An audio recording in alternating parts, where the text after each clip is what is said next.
Welcome, welcome, welcome, honey buns. It's your girl, Latanya Michelle, and you are here for another episode of LME Talk. The LME people were like, what does that stand for?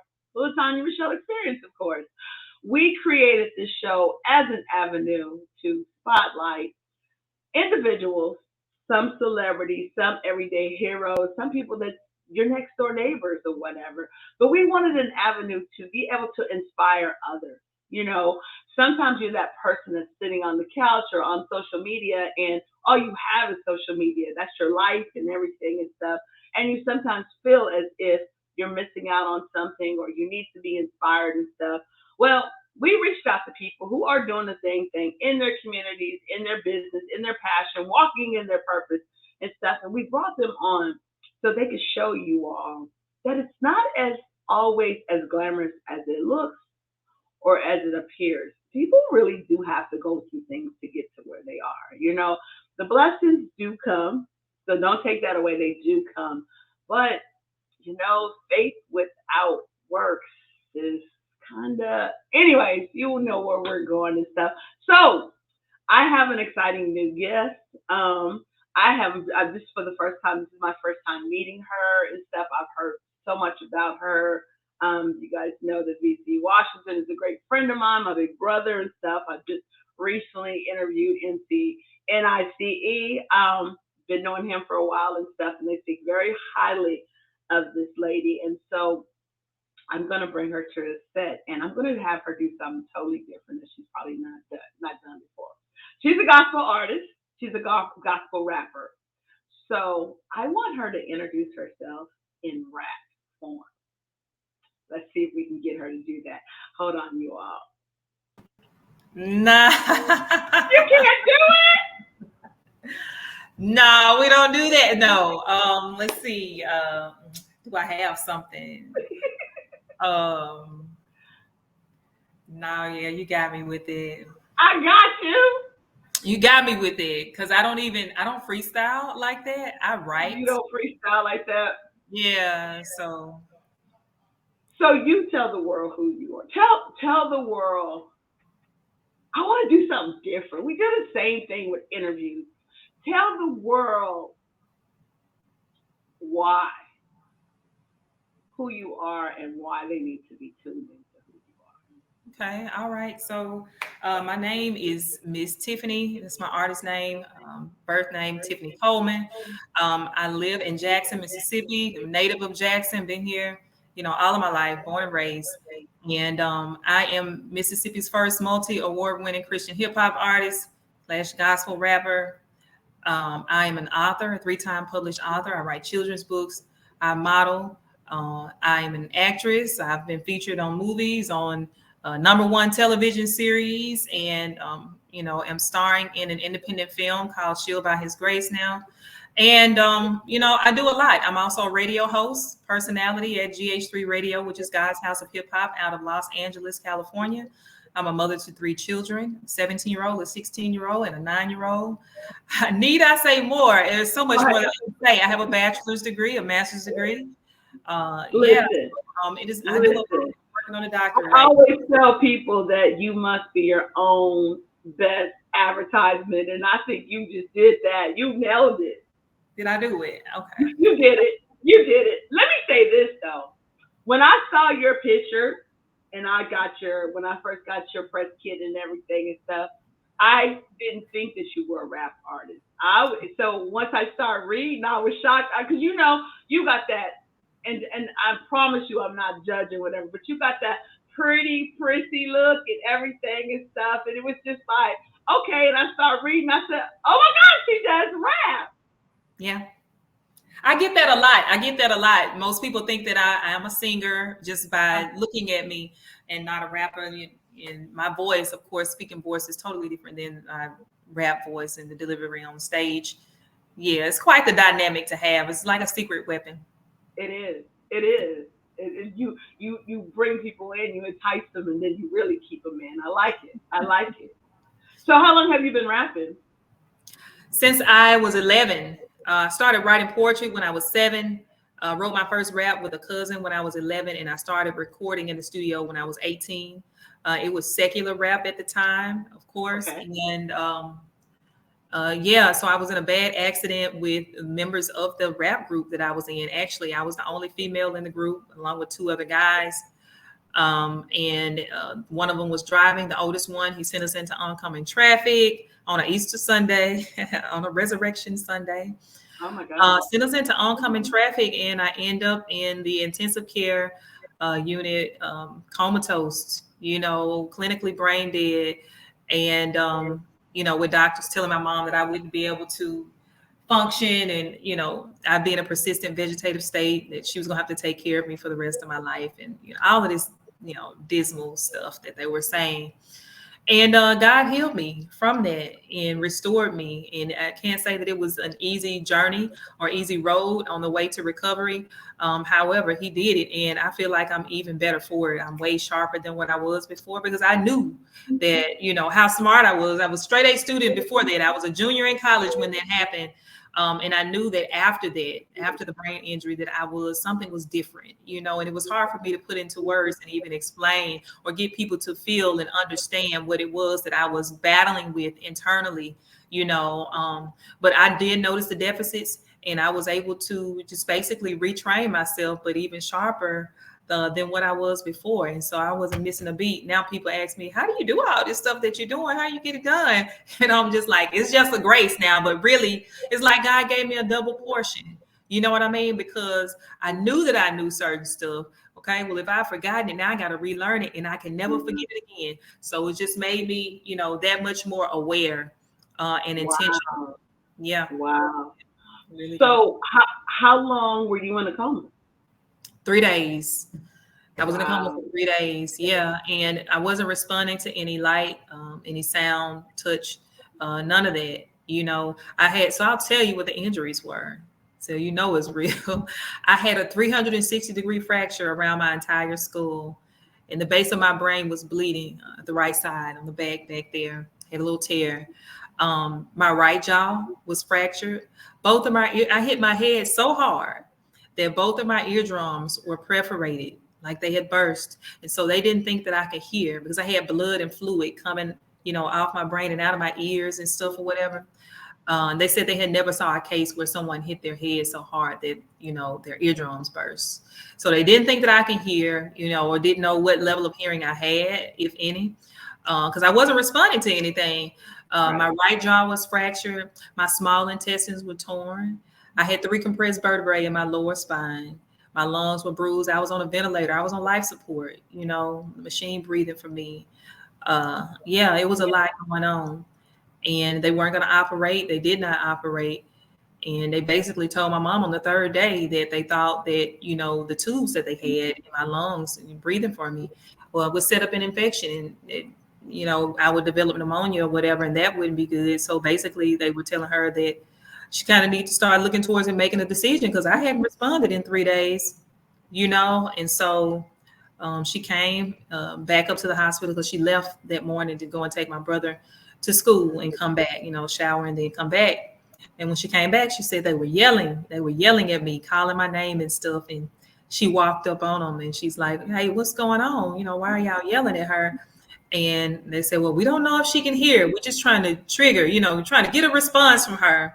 And she's not responding. And so she said, well, let me try and see if I can get her to wake up. And so she comes over to the side of the bed, and she puts her fingers in my right hand. And, she says, Tiffany, this is your mom. This is your mother.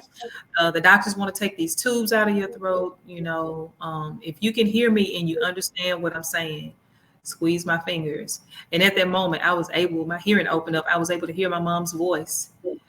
And I squeezed her fingers, didn't have any strength whatsoever. They had my whole body strapped down, like head to toe. I had the neck brace on still, all these wires everywhere, whole body strapped, because they did not want me to move.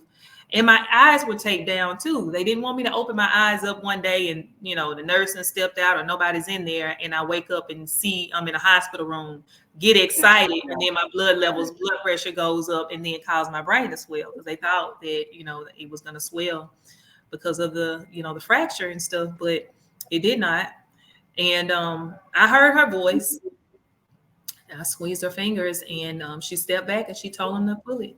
And so they took me off. I started breathing on my own, went into recovery, and I actually went home on her birthday that year. So, What? yeah. So, okay, so I'm listening to you and you speak about your ears, your jaw, your brain, and everything. And that's everything. It's almost like you just became All senses. reincarnated or something into this powerful, like, a threat that you are, like just Yeah. a greatness. It's like it was taken away from you just for you to be renewed. It's all your own baptism, kind of, sort of. Ooh, don't make me cry. What? Man, Man, yeah. you didn't say nothing about your neck. You didn't say nothing about nothing else. I'm sure that there was issues, but it was all in everything that your passion and your purpose is now. Like, Yeah. think about it. Yeah. And so the thing is, after that, when I made it home, I had my own apartment before that happened, and I still kept it. But when I left the hospital, I went home to recover with mom, so mom could still nurse me, take care of me, and all that stuff or whatever. Um, Thanks, mom, if you're watching. Thank Right, you. mom. Let's respect mom. You the MVP, baby. You the MVP. And so I just decided that I was going to go home with her and recover for a while. And it took me a while to just bounce back. But I also knew that I was not going to be able to put out that type of message and that type of music any longer. And so, I really just focused on academics and getting myself, together. I was the first in my family to graduate with a bachelor's and then a master's degree. And I feel like the enemy was attacking me too because of that, because I was Right, the seed to break the cycle.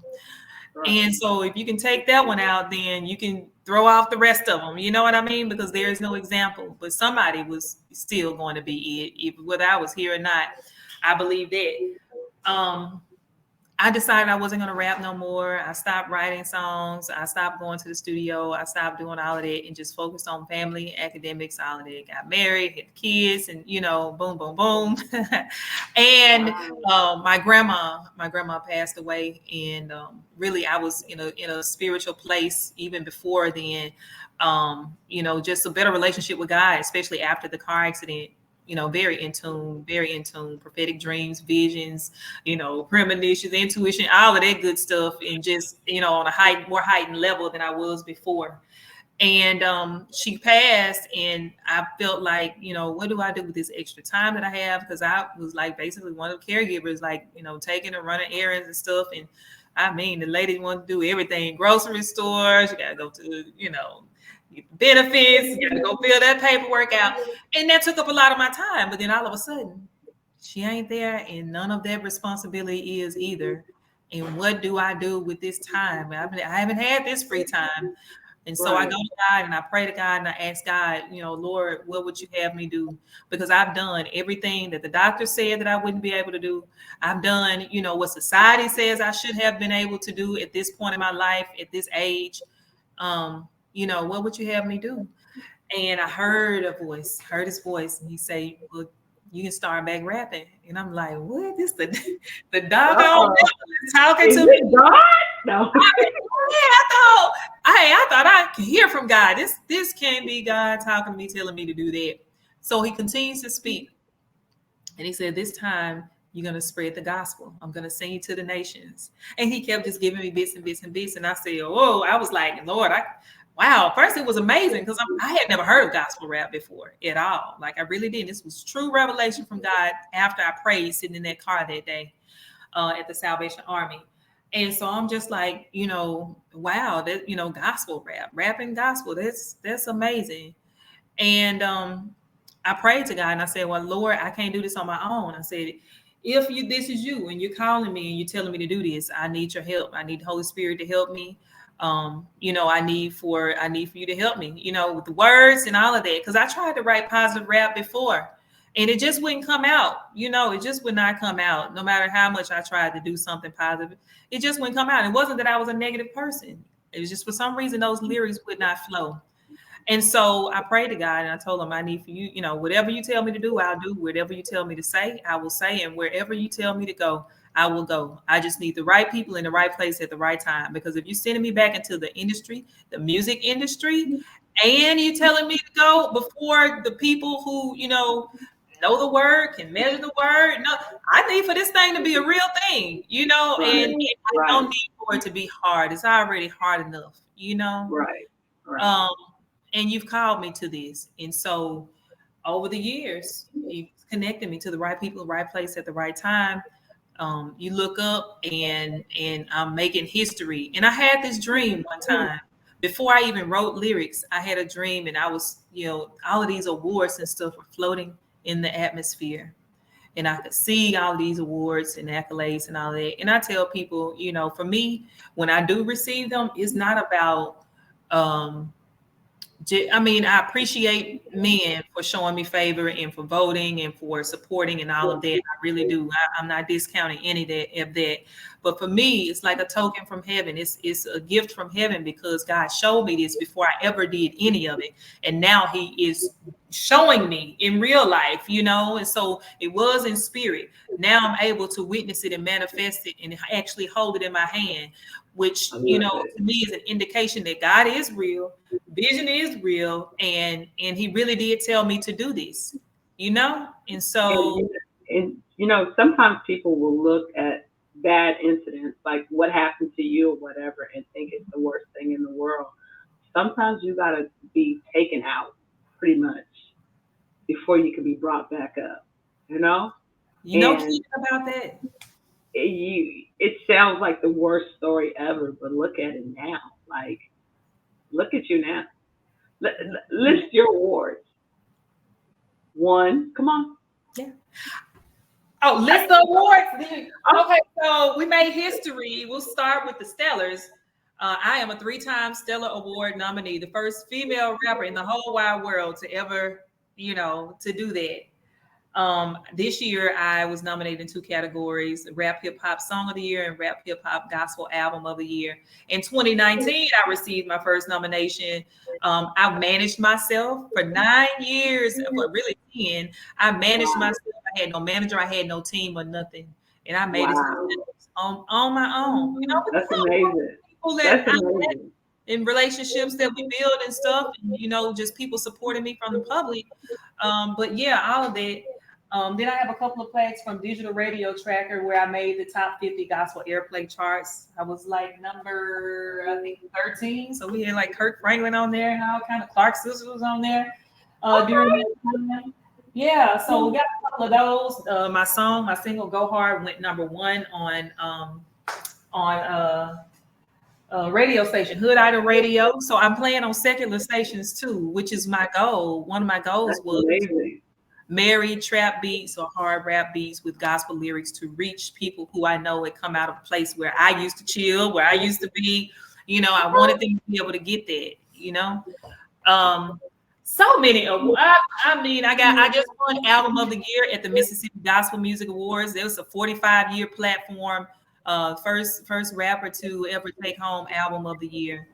Wow. Division. So so many more. I had like about 40 awards and that many more nominations of things that I did not win, was just recognized for. But yeah, so let's talk about gospel rap. I mean, that's not an easy category to be in. No, it's not. And you're a woman, so I know that's even harder. Yeah. Male-dominated industry, genre, and then look at it. I'm a female minister, a woman in ministry in the Bible Belt in little old Jackson, Mississippi. Woo! Having to go up against, these people, these giants, right? But obviously, God sees fit, for all of that to be a thing. And I'm just enjoying the ride, enjoying the journey, and I ain't scared. I know what He showed me, and so I'm not gonna stop in spite of whatever arises. I got to keep going because I have to see the promises of God. I have to fulfill my purpose. I have to do my assignment. I got to take my test too, y'all. You gotta walk in that purpose, huh? Got to walk in purpose, So. I'm just being obedient. What? How? Because I know the attacks are real. How do you stay inspired and motivated to keep going? God has a way, of keeping something in front of me that will challenge me to keep me going. And so I think I thrive off of that challenge to see what the next thing is going to be. So much so that some of my friends have to stop me sometimes, and even I have to remember and remind myself to enjoy the moment that I am in before I'm off to what the next thing is. Like, I don't even, sometimes people celebrate when they win an award or something like that. I have very rarely celebrated those wins. And I would just be picking up like, okay, all right, I showed up, got it, get it. Thank you. Thank you, Lord. You did it. All right. Now what's next? I work, I don't know, it's a lot of people that work hard out there, but I know I am a hard worker, and it's not always easy, I have to have balance. I'm a mother of 3 children, you know what I mean? And so I even have my kids involved in the things that they want to do, because I just believe in, you don't have to wait till you become an adult to do things that you want to do. We don't live in that type of society now. My son wanted a clothing line, so we got him he has a clothing line. I love it. So my daughter wanted to become an author, so she became one at 5.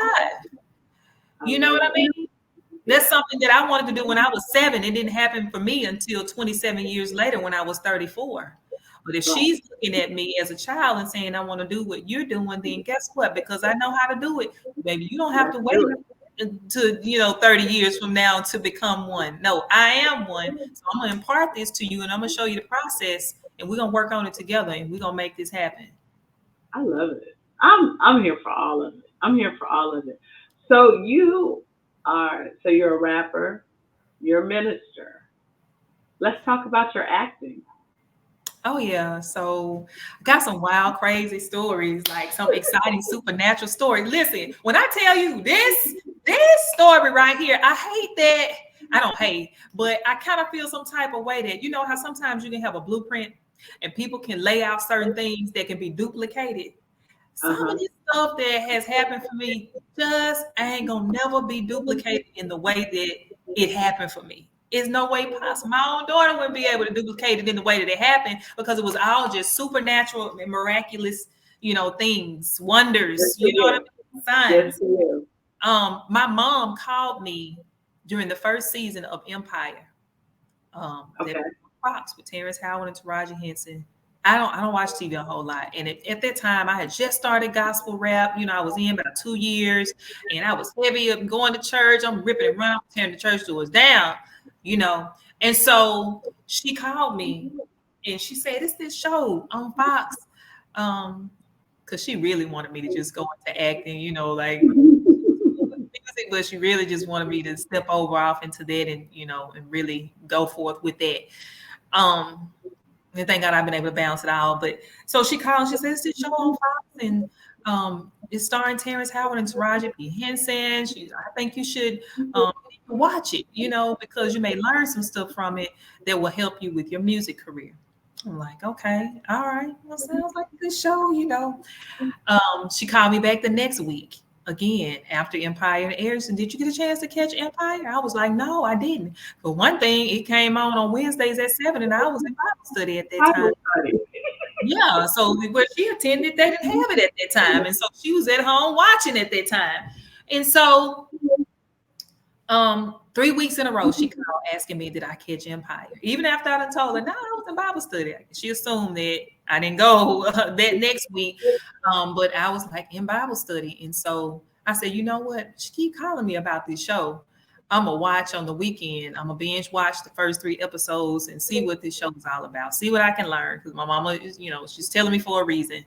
So I watched it. Fall in love with the storyline, because it's basically about the family, a powerful family who is running their record label and making these business moves, and and so you learn about little shiesty stuff and what to look out for and all of that. I'm picking up all of that. And so I called her back on the phone, and I was like, I love this show. I was like, I'm gonna be on there one day, because God showed me. He showed me standing on the stage with that I was standing on the stage with Terrence and Taraji, right? And so I called her. I said, I was like, I love this show. I'm gonna be on there one day. And she was like, well, yeah, if you believe, God can do the impossible. I was like, nah, I had one of those visions. I saw myself on the stage with Terrence and Taraji. I was talking to Terrence and all of that. And so she continued to agree with me. And in season 4, that was season 1 now. They just went even 4 episodes in. Season 4, Wow. a couple years later, 2 years later, as a matter of fact, I get a call from the owner of a casting agency in Chicago. And she said that the directors of Empire had saw my photos, some glam photos, and they wanted to see what I looked like with no glam, no makeup, no nothing. Send her the pictures, and she was going to give me a call back and let me know what they say. She was going to send me either call or email. So I sent them, to her or whatever. Just took some selfies or whatever the case may be. Sent them in to her, and 2 days later, and I promise y'all, at this point, I was kind of feeling like I'm done with gospel rap because I don't know where this is going. It's moving kind of slow. God's going to do this, blah blah blah. I was at a moment where I feel like giving up, and I checked my email 2 days later, and it will say you've been booked, for Empire. And so the first episode that I was on, and of course everybody knows I was Exhibit's baby's mama, Shine's baby's mama, the character Exhibit played. On season 4, episode 8, the first episode that I was on, Terrence and Taraji were not a part of that scene that I was in, so I didn't even see them at that time. I saw Okay. Exhibit, Okay. I played Hakeem and all of that.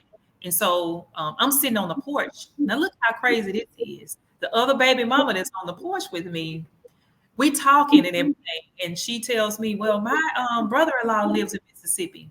I'm like, oh, for real? She's like, yeah. She told me his name and stuff or whatever. We make the connection the whole time. The church that I started the Christian hip hop ministry in, he was the armor bearer for the pastor. So I knew him. And so Wow. out of all the people that submitted, we on the porch together, right? So Right. she Right. says, what are you gonna do the next time? She said, if they call us back again for another episode, for another scene, what are you going to do? I said, well, they've shown my face, I'm gonna have to come back, and she said, well, don't worry about getting a hotel and stuff or whatever. You can stay with me. We can ride the set together and just chill, or whatever, and hang out. So I'm like, okay. Couple months later, they call back. We need you back. And so, of course, I get on the line with her and everything, and she kept her word. And so we rode to set together. I stayed at her house or whatever, and that particular scene, that particular episode, Shine had gotten killed off the show, and they were having a memorial for him. And so we were in Club Leviticus, and Terrence and Taraji were right there, and we were standing on the stage in Club Leviticus together. Wow. And he came up and he talked to me just like I saw. He came up and talked to me before we ever started filming. Shook my hand and said, "It's nice to have you here." All of them did. Jussie Smollett was directing that episode, directing that particular scene, and he even came over. And I don't think that Wow. was something that they would normally do. But they had vetted me pretty well because even the stylist was asking about a skirt I had on Instagram. Like, did I Wow. bring it with me? Because they ask you to bring, some pieces with you sometimes. And I was like, yeah, I got it. What you know about that? She was like, girl, we've been all down your Instagram. But stuff like that would happen. Like Wow. visions and see things, and then they would actually happen, or dreams, they would happen. I have so many stories like that. So many. That's amazing. Yeah. That's like truly, truly amazing and stuff. Yeah. Listen, people need to hear stories like this. People need to hear stories because the world will Mhm. make them think that they're crazy and they're not. They're Right. not, No, you're you not. know, because they don't know how to deal with it or they don't have the right people in their world. They think that they're crazy. Yeah. Yeah. I love it. I love Okay. it. So what do you have? What do you have coming up? We just coming off once again the Mississippi Gospel Music Awards. I was in Paris a few months ago. I've been invited to come back and perform at the Cannes Film Festival. It's during that time when That's they're having amazing. it. So I'm looking forward to that. I will be in Houston next month, working with a makeup artist. We're just gonna get some new images taken and put those out there and just kind of exchanging our services to promote one another. So I will be doing that. And then in September, the Kingdom Choice Awards in New York City, I was for the first time nominated for 2 Kingdom Choice Awards for Female Christian Hip Hop Artist of the Year. Congratulations. Thank you, as well as Gospel Album, Rap Gospel Album of the Year. And I got that coming up. I have the Spin Awards are coming up in October in Atlanta, Georgia. And I will also be receiving my doctorate in theology in October. You're the first person I've told that to publicly. Wow, that's major. Yeah. That's major. Look at you. Praise You the are definitely doing the dang thing. The Yeah. dang thing plus. So many things coming up. I received the Presidential Lifetime Achievement Award for volunteer work and community service a couple of weeks ago. So Did you go to Houston to get it? I did. My Okay. mom I was received it as well. So we I both was went. supposed to be at that event. That's why I asked you. Yeah. Oh, But I okay, had yeah. notes come up. Yeah. So I was coming to support y'all. Well, thank you. Well, we got you now. So So tell my audience how they can follow you. okay, so you can follow me on all social media, wherever you socialize, at official Miss Tiffany. That's official MIZTIFFANY. And there's a link that's in my biography or my profile bio. And it has links to all of my music, to my acting work, to my books, my biography, my booking information, and all of that. I love it. So I ask all my clients, or all, I'm sorry, my clients, my guests, everybody the same question. So I gotta ask you because they always ask me because I also do matchmaking. Are you single or taken? I love how Uh-huh. look. Have you saw that T-shirt that says "single" with the check mark, taken with the check mark, all of the above, Uh-huh. all of the above? Okay. And Yeah. y'all heard it first. She's all of the above. You can do whatever you want to do with it. I'm just saying. Thank you so much for taking time out of your busy schedule to hang out with me. And I Thank you. so appreciate you. You can match make me behind the scenes, though. I got you. Oh, I'm coming for you. Don't listen. I'm coming for you. All right. All right. Thank you so much. See you Thank soon. you. Thank you. You Okay. too. And there you have it. Another episode of LME Talk. Y'all, you had no idea who we're bringing. We're going to switch it up to you. It's not going to always be the same person. It's not, they're all different. And that's what makes it so amazing. I love Tiffany's story because so many people go through things and they think it's the end, but it's really just the beginning.